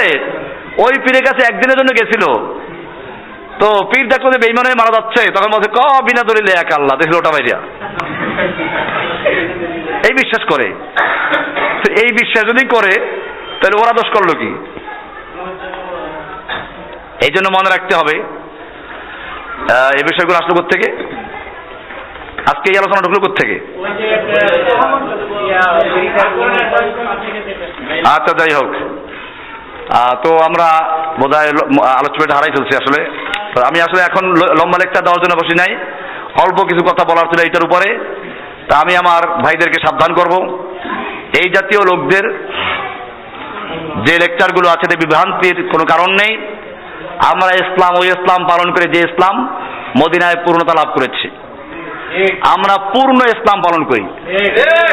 আমরা খালি মক্কার ইসলাম না, আমরা মক্কা, মদিনা, তায়েফ, বদর, উহুদ, খন্দক, তাবুক, হুনাইন সহ যে ইসলাম সেই ইসলাম মানি। ঠিক আছে? কোরআনের কিছু আয়াত মানব আর কিছু মানব সেই ইসলাম আমরা নেই। বিষয়টা এরকম, ইসলাম এখন পূর্ণতা লাভ করেছে, সেই পূর্ণাঙ্গ ইসলাম মানতে হবে। আল্লাহ তাআলা বলেছেন ওয়ালা তামুতুন্না ইল্লা ওয়া আনতুম মুসলিম, মুসলিমে মরতে হবে, এর বাইরে যাওয়ার কোনো সুযোগ নেই। আর মুসলিম বলাই হয় আল্লাহর হুকুমের সামনে আত্মসমর্পণকারী। কাজে যারা কিছু মানে কিছু মানে না, তাদের ব্যাপারে আমার বহু লেকচার আছে, বইতেও লেখা আছে। আল্লাহ তাআলা বলছেন আফাতুমিনুনা বিবাউযিল কিতাব ওয়া তাকফুরুনা বিবাউয, তোমরা কিছু মানবে আর কিছু মানবে না, কুফরি করবে। ফামা জাযাউ মান ইয়াফআলু যালিকা মিনকুম ইল্লা খিযয়ুন ফিল হায়াতিদ দুনিয়া ওয়া ইয়াওমাল কিয়ামাতি ইউরাদ্দুনা ইলা আশাদ্দিল আযাব। দুনিয়ার জীবনেও তোমাদেরকে প্রচন্ডভাবে তাদেরকে অপমান করা হবে, আখিরাতেও শাস্তি দেওয়া হবে। সূরা নিসার 150 নম্বর আয়াতে বলা হয়েছে যারা কিছু মানে কিছু মানে না, মাঝামাঝি একটা রাস্তা বানায়। কোরআন কি সুন্দর বলেছে, ওয়ায়াকুলুনা নুমিনু বিবাউযিন ওয়া নাকফুরু বিবাউয, যারা বলে আমরা কিছু মানি কিছু মানি না। ওয়া ইউরিদুনা আন ইয়াত্তাখিযু বাইনা যালিকা সাবিলা, এই দুইয়ের মাঝখানে যারা তৃতীয় মধ্যবর্তী একটা রাস্তা তৈরি করতে চায়, মধ্যমপন্থী, কি বলে? আল্লাহ বলছেন উলাইকা হুমুল কাফিরুনা হাক্কা, এরা হক কাফের। এরা কি? হক কাফের, প্রকৃত কাফের, আসল কাফের। উলাইকা হুমুল কাফিরুনা হাক্কা, নির্ভেজাল কাফের, পিওর কাফের।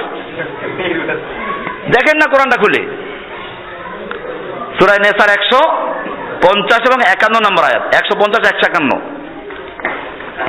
সুতরাং এই জাতীয় লেকচার যদি কেউ দেয়, আমাদের মুমিন ভাইদের প্রয়োজন তাদের ভুল সংশোধন করে দেওয়া। আর যদি তারা সংশোধন না হয় তাহলে তাদেরকে সংশোধন করে দেওয়া। কারণ এরা, এই লোকগুলো, আমি বলি যে বুশের বোমার হামলার দ্বারা, ওবামার বোমা হামলা দ্বারা ইসলামের ক্ষতি হয় না, মুসলিমদের ক্ষতি হয়। কি বললাম? ইসলামের ক্ষতি হয় না, মুসলিমদের ক্ষতি হয়। তার মানে হচ্ছে ওরা বোমা হামলা করে কিন্তু মুসলিম মারা যায়। কিন্তু ইসলামের কোনো পরিভাষা, কোরআনের কোনো আয়াত, হাদিসের কোনো অর্থ এরা বিকৃত করতে পারে না, ঠিক কি না? তাহলে ইসলাম তো কোরআনে আছে, হাদিসে আছে।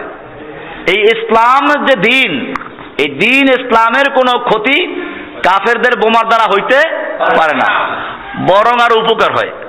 কাফের যখন বোমা হামলা করে তখন একদল যুবক উজ্জীবিত হয়, তারা এর মোকাবেলায় যে সমস্ত আয়াতগুলো ভুলে গেছিল জিহাদের আয়াত, সেগুলো কি হয়ে যায়?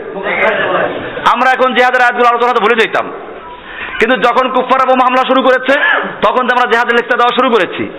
এখন জিহাদের 700-500 আয়াত কি হয়ে গেছে, আবার তাজা হয়ে গেছে, মানুষ পড়তে শুরু করেছে, জানতে চেষ্টা করছে।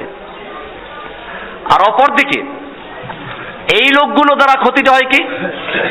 এই লোকগুলো দ্বারা ক্ষতি হয়, ইসলামের ক্ষতি হয়, মুসলিম বাঁচাবার জন্য। মানে এরা মুসলিমদের ক্ষতি দেবে, মুসলিম মারা যাবে, কি করবে সেখানে? মুসলিমদেরকে রক্ষা করার জন্য ইসলামে কি করা হয়? আমরা এখন কোরআন সুন্নাহ থেকে দলিল চাবো যে ইসলাম রক্ষা করার জন্য মুসলিমরা জীবন দিবে, নাকি মুসলিম রক্ষার জন্য ইসলামের ছাড় দিব, কোনটা? আসুন দলিল নেন। আল্লাহর নবীর মৃত্যুর পরে প্রথম খলিফা আবু বকর সিদ্দিক রাদিয়াল্লাহু তাআলা আনহু খেলাফতের মসনদে বসলেন। একদল লোক, ওই যে মুসাইলামাতুল কাযযাব মিথ্যা নবীর উম্মত হয়ে গেল। আর একদল লোক মুরতাদ হয়ে গেল। আর একদিকে ইহুদি খ্রিস্টানদের হামলার প্রস্তুতি চলছিল। আর একদিকে একদল লোক যাকাত দিতে অস্বীকার করলো। কি করলো? এরা কিন্তু ইসলাম ত্যাগ করে নাই, মুসাইলামাতুল কাযযাবের দলেও যায় নাই, রোম পারস্যের দলেও যোগ দেয় নাই, নামাজও ত্যাগ করে নাই, রোজাও ত্যাগ করে নাই, হজও ত্যাগ করে নাই, দান খরচও ত্যাগ করে নাই, দাড়ি টুপিও ত্যাগ করে নাই, সব বহাল আছে। শুধু একটা জিনিসকে অস্বীকার করেছে, কোনটা? আপনি আমি বলি কি বলবো যে এই মুহূর্তে এদের সাথে কোনো যুদ্ধ করার দরকার নাই। এইটাই ছিল বেশিরভাগ সাহাবীদের বক্তব্য। ওমর বিন খাত্তাবের মতো লৌহ মানব, সেও গলে গেছে। সে বলল যে আবু বকর, এই সময় এরা তো আর ইসলাম থেকে চলে যায় নাই, খালি যাকাত দিতে অস্বীকার করেছে, এদের সঙ্গে আমরা পরে বুঝবো, এখন এদেরকে সাথে নিয়ে কুফফারদের বিরুদ্ধে লড়াই করি। আবু বকর সিদ্দিক কি বলছিলেন? আয়ানকুসুদ্দিন ওয়া আনা হাই, আয়ানকুসুদ্দিন ওয়া আনা হাই, দ্বীনের সামান্য ক্ষতি হবে আর আমি জীবিত থাকব। তার মানে কি? দ্বীন আমার জীবন রক্ষা করার জন্য দ্বীনের ক্ষতি হবে না, বরং দ্বীন রক্ষার জন্য আমার জীবন দিতে প্রস্তুত আছে। তাহলে বোঝা গেল, এটা স্পষ্ট দলিল যে ইসলামের সামান্য ক্ষতি বরদাস্ত করা হবে না, প্রয়োজনে মুসলিম জান দিবে। কিন্তু মুসলিমদের আমরা যদি ইসলামের কথা বলি, মার্কাজ কি হবে? এই মার্কাজ রক্ষা করার ঠিকাদারি নিছি নাকি আমরা?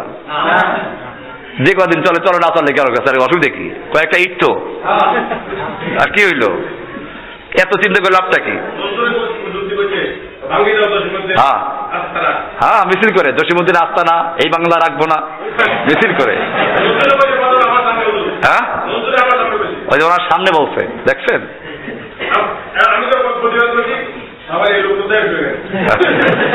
মাশাআল্লাহ, আল্লাহ আপনাকে আরো প্রতিবাদ করার শক্তি বাড়াই দেবে। এইরকম বুড়া মানুষরাই প্রতিবাদ করছেন, বুঝছেন? হ্যাঁ, খালি আমাদের সাথে যুবকরা, বুড়ারাও আছে, দাড়ি চুল সব সাদা, দেখেন না? আলহামদুলিল্লাহ। সালমান ফার্সি ছিল না রাসূলের সঙ্গে? বুড়া মানুষ ছিল। আপনারা কাজে নামেন না, দেখবেন কত বুড়া মানুষ চলে আসবে ইনশাআল্লাহ। আমর ইবনে জামুহ ল্যাংড়া, হাঁটতে পারে না, পাও নাই। কি বলছিলেন মনে আছে? আল্লাহ রাসূল সাল্লাল্লাহু আলাইহি ওয়াসাল্লাম যুদ্ধে যাচ্ছেন, ওনার ছেলেরা বলল আপনি তো মাযুর, আর কোরআনে বলা আছে লাইসা আলাল আরাজ হারাজ ওয়ালা আলাল মরিদ হারাজ, ল্যাংড়া লোকদের জন্য অসুবিধা নাই। আপনি তো ল্যাংড়া আছেন, অসুস্থ আছেন। উনি বলেন তোমরা কি আমাকে জিহাদ থেকে বিমুখ করতে চাও? আমাকে ঘোড়ার সঙ্গে বেঁধে দাও। চলে গেলেন, ওই যুদ্ধে শহীদ হয়েছেন, উহুদের যুদ্ধে।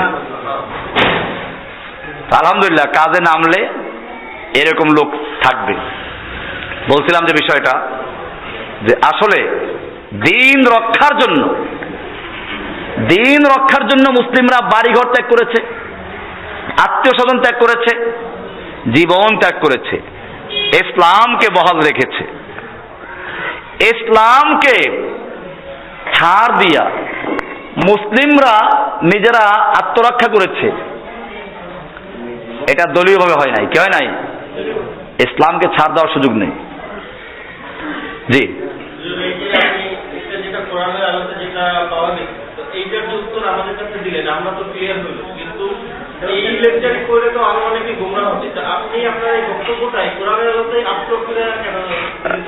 ওইটার তো কোড নাম্বার আমার জানা নেই, যে আপনার তো ইন্টারনেট সম্পর্কে জানা নেই মনে হয়। তাহলে ইন্টারনেটে তবেন একজন আর ওয়েবসাইটে একজন ঢুকতে পারে না, কারণ হচ্ছে সেখানে তার একটা কোড আছে। এই কোড নাম্বার না জানলে এখানে আপনি ঢুকবো কেমন? সেখানে আমরা আমাদের আচ্ছা সুযোগ থাকলে আপনারা দিয়ে দিন, আসলে আমরা দিয়ে দেবো ইনশাআল্লাহ, চেষ্টা করবো। আচ্ছা, তো বিষয়টা হচ্ছে এই যে এটা তাহলে যারা এর সাথে জানা আছে একজন যোগাযোগ করবেন, আমি দলিলটা দিলে সহ লিখে দেবো, তার সুবিধা হবে। কারণ এই লোকগুলো দিয়ে একটা এমন জনগোষ্ঠী বিভ্রান্ত হচ্ছে, যে জনগোষ্ঠী তাওহীদের পক্ষে, যে জনগোষ্ঠী যাদের পক্ষে, এখন সেই লোকগুলোকে বিভ্রান্ত করছে এরা। তো আল্লাহ সুবহানাহু ওয়া তাআলা আমাদের সকলকে যেন দ্বীনের সহিহ জ্ঞান অর্জন করা এবং পরিপূর্ণভাবে ইসলামকে অনুসরণ করার তৌফিক দান করেন, আমিন। জি, যদি কারো কোনো প্রশ্ন থাকে খুব অল্প টাইমে, আমার একটু জরুরি কাজ আছে। কাদিয়ানীদের ছবি, এই গোলাম কাদিয়ানী, এই দেখেন কাদিয়ানীদের পঞ্চম খলিফা, কি সুন্দর পাগড়ি দেখেন না? দাড়ি কোন পার্থক্য আছে? এইটা হইলো গোলাম আহমদ কাদিয়ানীর এখন পঞ্চম খলিফা। এই পঞ্চম, ওই দেখছে এটার নাম হইল কি যেন, মাসরুর, ওই বই বেটে গেছে, পাতলা বেটে গই একটা বইছে না? এখানে লেখা আছে সৈয়দনা, এই লেখা এখানে আছে সৈয়দনা আমিরুল মুমিনিন খলিফাতুল মাসিহ আল খামেস, খামেস মানে পঞ্চম, হযরত মির্জা মাসরুর আহমদ আলাইহিস সালাম, সংক্ষেপে আই লিখে দিচ্ছে আর কি, কর্তৃক লন্ডনের বাইতুল ফুতুহ মসজিদে প্রদত্ত 11-21 সেপ্টেম্বর 2012 এর জুমার খুতবা। এই খুতবাটা দিয়ে দিয়েছে এখানে, জুমার খুতবাটা শুরু দিয়েছে এখানে, জুমা পড়ে এরা। জি, আহলে হাদিসের এর থেকে একজন বলে, হ্যাঁ একদম হাদিসের মসজিদ থেকে শোনা যাচ্ছে যে 3 রাকাত বেতের নামাজে 2 রাকাতে তাশাহুদ করা যাবে না, এটা কি সঠিক? দেখেন, প্রথমত বিষয় হচ্ছে এই ফিকহের বিষয়গুলো নিয়ে আমি এটা বহু লেকচারে বলেছি। আপনারা নতুন যারা আসেন তারা কিছু পুরাতন লেকচার শুনে তারপরে এই কারণে তো ভালো হবে। ফিকহের বিষয়ে হাদিস কয়েক রকম আছে। হানাফিরা যেভাবে 2 রাকাতে বসে তার দলিল আছে, আহলে হাদিসদের কাছে এই হাদিসগুলো গ্রহণযোগ্য না। তারা বলেন যে না, 3 রাকাত পড়া যাবে, 5 রাকাত পড়া যাবে, 7 রাকাত পড়া যাবে, তবে যদি এরকম পরে সেক্ষেত্রে বৈঠক করা যাবে না। কাজে এটা একটা ফিকহি বিষয়, এটা পুরাতন ইখতিলাফ, 2 রকম পক্ষে দলিল আছে। এখন আপনি বলেন সহি কোনটা? আমিও তো আমার মতো সহি বলবো। আমার কাছে এক্ষেত্রে ওদের মাসলাটা সহি বেশি মনে হয়, আহলে হাদিসদেরটা। বাকি হানাফিদেরটা একেবারে দলিল নাই তা বলা যাবে না। এক্ষেত্রে হানাফি আলেমদের কাছে আবার যান, তারা দেখাই দেবে না এটা সহি। এখানে এই বিষয়গুলো ফিকহি বিষয়, এইগুলো নিয়ে আমরা বাড়াবাড়ি করি না, আমাদের এই দৃষ্টিভঙ্গি নাই, যেহেতু আমরা একটা তাওহীদের আকীদার দাওয়াত দিই আর একটা জিহাদের দাওয়াত দিই।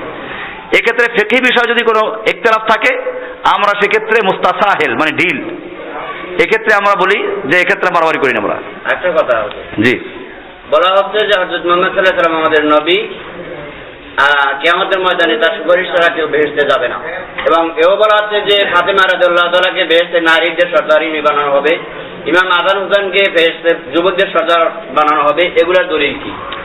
আচ্ছা দেখেন, এই বিষয়গুলো এক এক সাথে এগুলো আসলে রহস্যজনক বিষয়। প্রথম জানি কোনটা বললেন?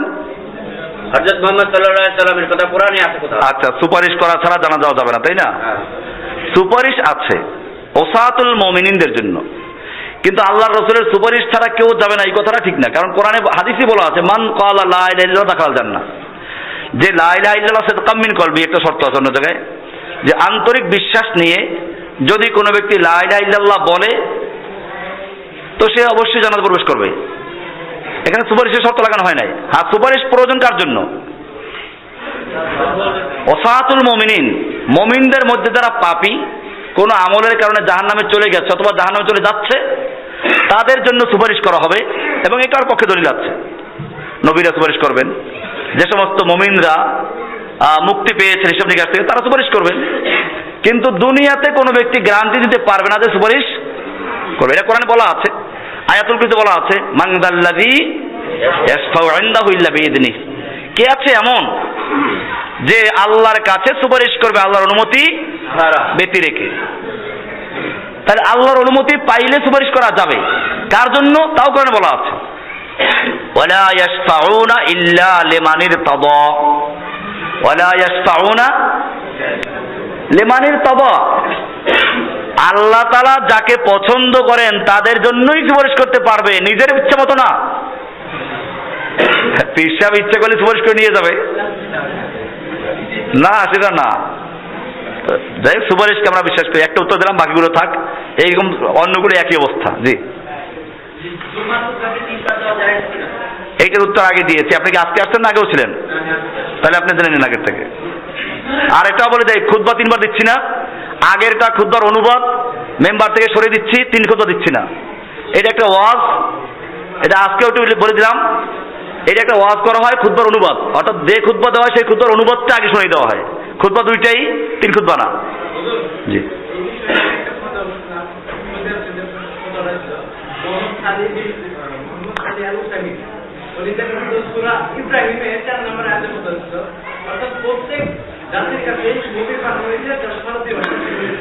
ঠিক আছে, ঠিক আছে, ভালো কথা। আপনাকে আমি বলি, নবীর কাছে প্রত্যেক নবীকে পাঠানো হয়েছে তার জাতির ভাষায়। তাহলে কোরআনটাও তো রসুলের ভাষায় আসছে। আমরা বাংলায় আরবি কেন? বাংলা পড়ি, সূরা ফাতিহা বাংলা পড়ি নামাজে। এইটা ওনার দলিল, এটা যুক্তি। দেখেন, যুক্তি দিয়ে আমি বলছি যে সহি যদি কোনো দলিল পাওয়া যায় বাংলায় খুতবা দেওয়ার, আমি একটা খুতবাই দেবো। সহি দলিল হতে হবে। ঘুরানো ফিরানো থানা ফিরে এই কাজটাই করে। তাহলে আপনি ঘুরাইলে জায়েজ আর ওনারা ঘুরাইলে জায়েজ নাই, তার কেমন হলো এটা? আর এখন তার কোথায় দলিল দিয়েছে? প্রত্যেক নবীকে পাঠানো হয়েছে তার জাতির ভাষায়, ঠিক আছে? তো প্রত্যেক নবীকে ভাষায় তার ভাষায়, এই জন্য আমরা বাঙালি বাংলা ভাষায় খুতবা দেবো, ঠিক আছে? তো এটা খুতবার বেলায় খালি প্রযোজ্য কেন? কোরআনের বেলায় আসবে। নামাজে যত সূরা পড়বো সব কিসে? বাংলায় পড়বো। সূরা পড়বো বাংলায়, কেরাত পড়বো বাংলায়। এইগুলো হলো ল্যাংড়া যুক্তি। জি, হ্যাঁ,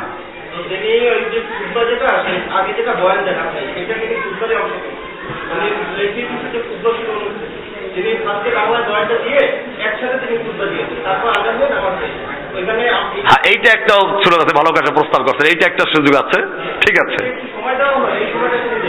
আচ্ছা আচ্ছা, ঠিক আছে। এটা একটা ভালো কথা আছে যে অনুবাদটা আগে চলবে, তারপরে আবার আরবিতে সাথে খুতবা দাও। ওকে, ঠিক আছে, এটা আমরা চালু করতে পারি ইনশাআল্লাহ। ঠিক আছে।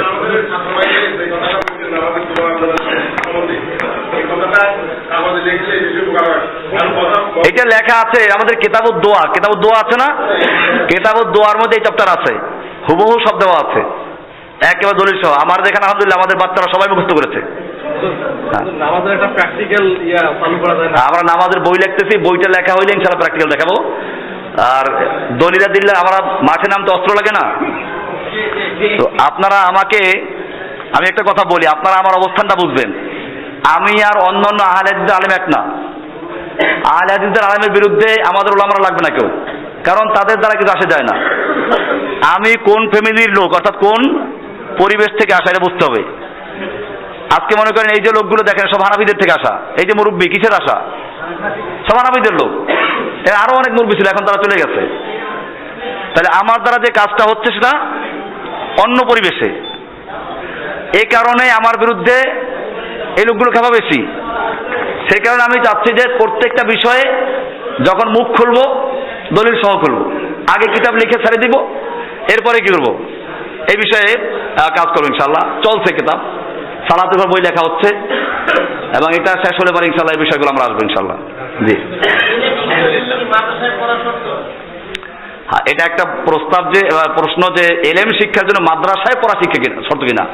না, মাদ্রাসায় পড়া শর্ত না, তবে কোরআন হাদিস বুঝে এটা শর্ত। এখন দেখা যায় মাদ্রাসায় না পড়লে সে কোরআন সুন্নাহ ওইভাবে বোঝার কোনো উপায় নেই। কাজে মাদ্রাসায় পড়া শর্ত না, কিন্তু কোরআন সুন্নাহ বোঝা শর্ত। এখন কোরআন সুন্নাহ বুঝতে হলে তো আপনাকে মাদ্রাসার যে কিতাব হাদিসগুলো পড়তে হয়।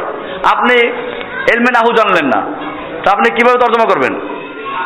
আপনি সরফ জানলেন না, আপনি মান্তিক জানলেন না, আপনি ফাসাহাত জানলেন না, বালাগাত জানলেন না, তো কেমনে কি হবে? তো সেই জন্য আমরা বলি যে আলেম হওয়ার জন্য এগুলো জানা জরুরি। হ্যাঁ, আপনি মাদ্রাসার একেবারে দাখিল, আলেম, ফাজিল এই ক্লাসগুলো পড়লেন না, কিন্তু আপনি ঠিকই কিতাবী ইলম অর্জন করেছেন, তো সেক্ষেত্রে আপনি আলেম হতে পারেন, অসুবিধা নাই। এই কোর্সগুলো করা জরুরি না, কিন্তু কিতাব সুন্নাহ যথেষ্ট ইলম অর্জন করা জরুরি। জি, হ্যাঁ,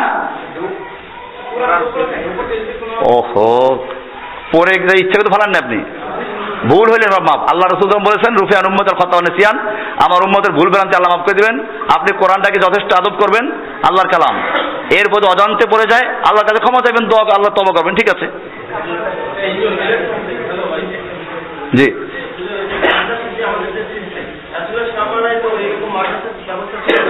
আমাদের সমাজে যেরকম ডাক্তার ইঞ্জিনিয়ার হয়, মানুষ যেরকম ওইখানে ইনভেস্ট করে শিখে তারপর সে ডাক্তার ইঞ্জিনিয়ার হয়, একটা পেশা বানায়। আমাদের সমাজে যেরকম সিস্টেম যে এরকম আলেম ওলামা হওয়ার জন্য তারা মনে করে এখানে পড়ালেখা শিখলাম, হইলাম, তারপর একটা মসজিদে খুতবা দিয়ে বসলাম, সম্মান পাইলাম, একটা চাকরি পাইলাম, এরকম একটা পেশা হিসেবে নেওয়া হয়েছে। কিন্তু রাসূল সাল্লাল্লাহু আলাইহি ওয়াসাল্লামের আমলে তো এরকম ছিল না। বা কোরআনও বিভিন্ন জায়গায় কাজ করে, কোরআনকে সর্বমূল্য বিক্রি করে দিও না। এই যে আমাদের যে ট্রেডিশনাল যে মাদ্রাসার সিস্টেম বা এসে এইটাও কি এক ধরনের যে কোরআন বা সুন্নাহ বিক্রি করা না? এটা তো ঠিকই আছে। এখন বিষয়টা হচ্ছে, দেখেন, শিক্ষার জন্য স্তর থাকতে পারে, শিক্ষার জন্য ক্লাস তৈরি করা। আপনি বদরের যুদ্ধের সাহাবীদের ইতিহাস পড়েন, 3টা গ্রুপে নাম দেওয়া হয়েছে। একটা হলো মুরদিফিন, একটা মুনজালিন, একটা মুসাব্বিমিন। বদরের যুদ্ধে কয় গ্রুপ সাহাবী ফেরেশতা নাযিল হয়েছিল? 3 গ্রুপ। এক গ্রুপে 1000, এক গ্রুপে 5000, কোরআনে আছে এগুলো। তো এখন যদি এজন্য ক্লাস হয়, এই ক্লাসগুলোকে আমরা একেবারে বেদাত বলতে পারি না, কারণ হচ্ছে যে সাহাবীদের মধ্যে সবাই এক স্তরে ছিলেন না। হ্যাঁ, এখন পরীক্ষা নিরীক্ষা আল্লাহ রাসূল করেছেন, সাহাবীদেরকে জিজ্ঞেস করতেন না। ওই যে দোয়াটা দেখেন না, আমার দোয়ার কিতাবের মধ্যে রেখে দিয়েছি।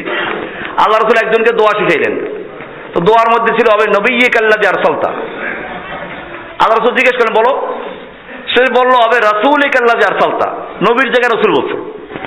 আল্লাহ রাসূল সাল্লাল্লাহু আলাইহি ওয়াসাল্লাম বললেন, না হয় নাই, চেঞ্জ করে বলো। তাহলে পরীক্ষা নেওয়া যায়। এখন বিষয়টা হচ্ছে এই যে এখন আমাদের সমাজে, হ্যাঁ, কেউ যদি কোরআন, এটা তো আমার সামনে, আপনি এই জন্য দেখেন লেকচারগুলো শুনবেন। আজকের লেকচারই আছে সেটি আমার এইখানে লেখা আছে, আমি আগামী জুমায় ইনশাআল্লাহ এটা ক্লিয়ার করার চেষ্টা করব। হাদিসগুলো অনেক বড়। এই তো মান তাআল্লামা ইলমান মিম্মা ইবতাগা বিওয়াজহিল্লাহ, যে ব্যক্তি ওই এলেম, যে এলেম অর্জন করা হয় আল্লাহর সন্তুষ্টির জন্য, ওই এলেম যদি কোনো ব্যক্তি অর্জন করে দুনিয়া অর্জন করার জন্য, আল্লাহর রাসূল সাল্লাল্লাহু আলাইহি ওয়াসাল্লাম বলছেন লাম ইয়াজিদ আরাফাল জান্নাতি ইয়াউমাল কিয়ামাতি ইয়ানি রিহাহা, সে ব্যক্তি জান্নাত তো দূরের কথা, জান্নাতের সুগন্ধ পর্যন্ত পাইবে না।